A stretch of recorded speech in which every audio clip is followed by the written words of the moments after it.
Good morning, good people. Mark Holmes here, and as always, I want to say thank you all for watching, commenting, subscribing, and being part of the Joe Boo Sports Report. Without you guys, as well as you ladies, you know that this literally does not work. Hope everybody's having a great day.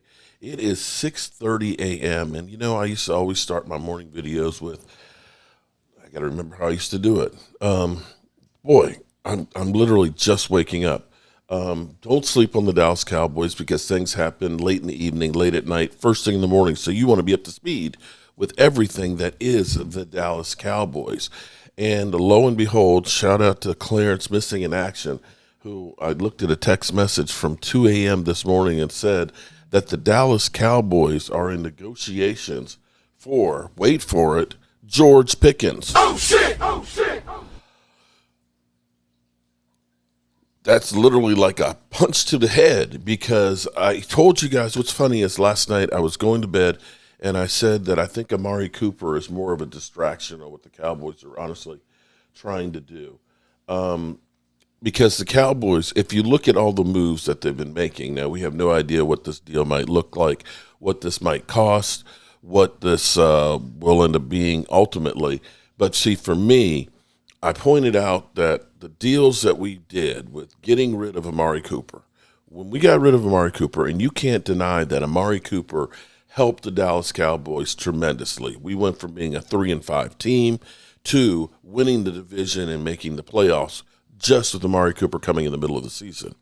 The problem has been is since Amari Cooper left, and Amari Cooper did have some warts, okay? We have revisionist history when it comes to players after they've gone. When Zeke Elliott, who had been going downhill for years, came back or was let go, people were like, oh, we screwed up. We messed up, man. We should have never got rid of Zeke. Zeke. And immediately when we re-signed them, people were like, yeah, we got Zeke back. Because they're remembering the good times, the good plays that Zeke had, and remember him eating and jumping into the Salvation Army Bowl, but didn't remember how he was not able to break away from anybody the last year was here. And so the same thing happened with Amari Cooper. Amari Cooper had a lot of nagging injuries that would happen. He had the plantar fasciitis on his foot and stuff. And sometimes Amari Cooper would just disappear. Amari Cooper would have incredible games, and then all of a sudden you wouldn't see him for a while. And so you look at this and say, now Amari Cooper is 3 years removed from when he was playing really elite. I pointed out that if we look, I think I got rid of it, but you look at the numbers for Amari Cooper, Jalen Tolbert's numbers were higher than what Amari Cooper did last year. So thinking that he would be the savior for the Cowboys, I didn't think it was going to be the case. And I said that I would rather the Cowboys make a move to get somebody that's going to be here for a couple of years, because we ended up getting rid of Amari Cooper, $6 million in dead money. We ended up paying Michael Gallup, and, that was $32 million, 8.9 of which we're paying this year. You think about Brandon Cooks, we're paying $4 million in dead money this year, and $19 million during the time that he was here for 2 years for 900 yards. Go out, get yourself a young receiver that you're going to be able to plug in and say, we've got this guy for the next 3-4 years. And then you could work the deal to go ahead and make it more team-friendly. Pointed out that next year, if the Cowboys want, they can have north of $100 million to work with. So all these things are pointing to the fact of get a young guy, because most of the free agent signings that you have are young guys. They're young guys. We have Dak Prescott is the oldest at 31. And we have like Dante Fowler, Willard Shipley, and our kicker. That's basically, we have 5 guys that are 30. Everybody else is younger. So for me, this is a great move. What's even crazier is Philly 500, who is on the West Coast, he texted me this morning. If you get, okay, so, I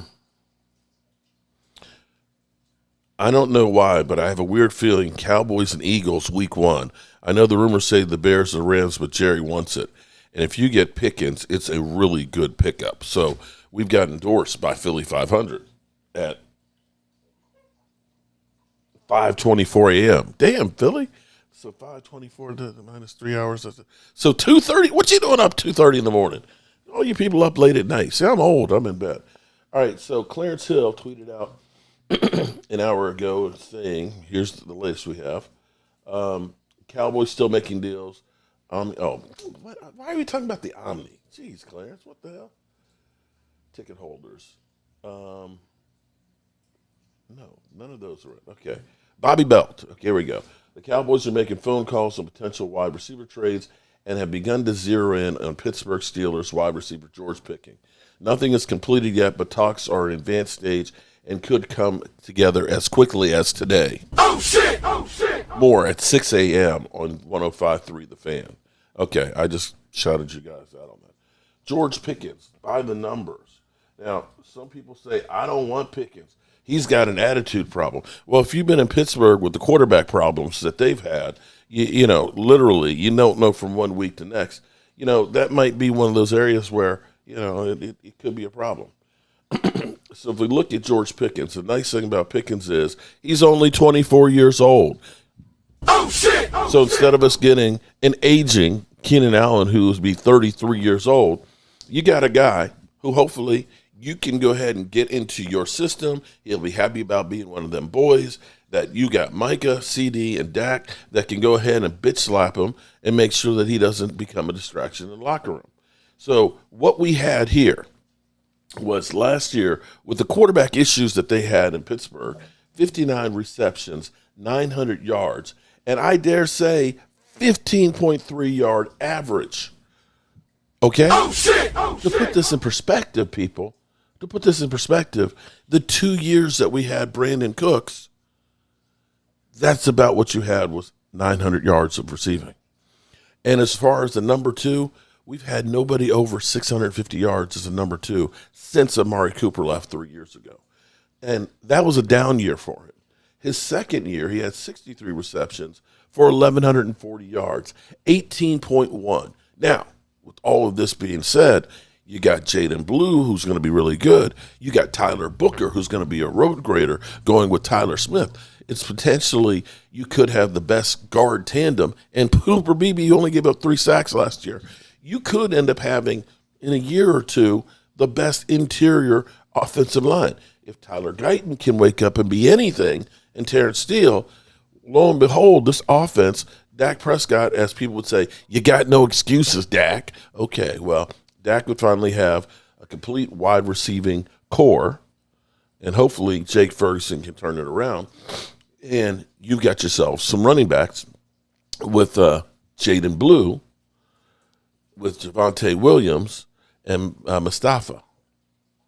I'm excited. I'm excited. So you're up to speed with everything that is the Dallas Cowboys.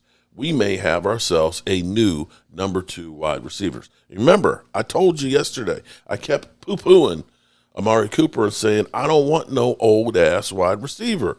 We've been there. We've done that with Amari Cooper. I wish him well, but I want to get somebody young. I want this to be the Dallas Cowboys of trying to stockpile real talent. And now, if they do get George Pickens, along with bringing back Dante Fowler, with the draft that they've had, you've got to look at this and say the Cowboys have got a little closer. I didn't say we closed the gap. Or I guess technically getting closer is closing some of it. But there's still a gap. There's still a gap. So don't come after me, Eagle fans. Don't come after me, all right? Okay. I guess I got to get up and get myself some coffee now. As always, people, I appreciate each and every one of you guys. And here, we're going to definitely keep up with everything that is on this trade. Peace out. I got to get out of here. Can't stand it anymore. I've got to get out of here. I've got to get out of here. Calm down. Get a hold of yourself. Stewardess, please let me handle this. I've got to get Calm down. Now get back to your seat. I'll take care of this. Calm down. Calm down. Get a hold of yourself. Doctor, you're wanted on the phone. Everything's gonna be all right. Please. Sister Peggy, I'll handle this. I've got to get out of here.